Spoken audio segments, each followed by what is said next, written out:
like a story? I would like to take you to a wedding that took place around 2000 years ago in Cana of Galilee. Jesus and his mother Mary were invited to a wedding. In those days, in Jewish culture, a wedding took place for around 7 days, and all the guests have to be served with wine. And as the wedding was progressing, suddenly Mary comes to his son Jesus and says, "Son, the wine is running out." And Jesus looks at his mother and rebuffs her, saying, "O woman, what is there between you and me? What does it consider me?" And interestingly, Mary looks at the servants and says, "Do as he says," and she leaves. And what unfolds after that is even more interesting. Jesus looks at the servants and asks them to fill the 6 jars that were there with water. These were stone jars kept there for Jewish cleansing or purifying ritual. Each stone jar would hold 20 to 30 gallons, and the servants fill the jars to the brim. And once the stone jars are filled with water, Jesus tells the servants to draw from those jars and take it to the head steward. Head steward tastes what has been handed over to them by the servant and was surprised. He looks at the servants and tells them what is wrong with these people.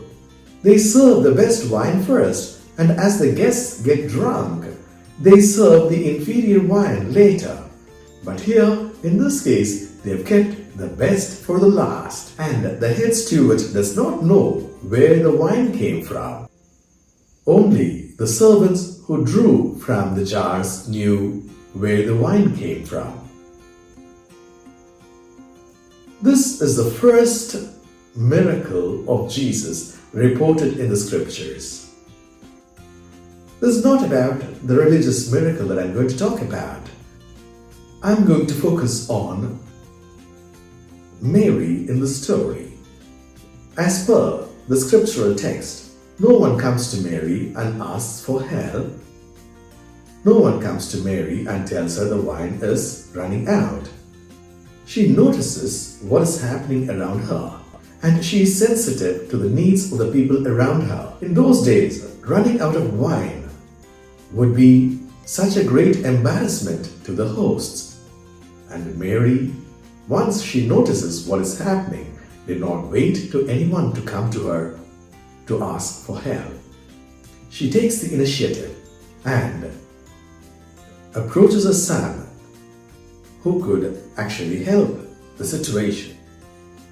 And there happens the miracle, water into wine, the first ever miracle of Jesus reported in the scriptures. We also would have come across so many Marys in our life. Even without being asked for, they come to our aid and support us and help us. All of us, without such Marys in our life, would not be where we are. Let us take a moment to quickly run through our life to list those Marys who have helped us in so many different ways, small and big, so that we are where we are today. And at times, we ourselves have played Marys in our life. If you have, be proud of yourself and pat yourself at the back. Life is very much like a story.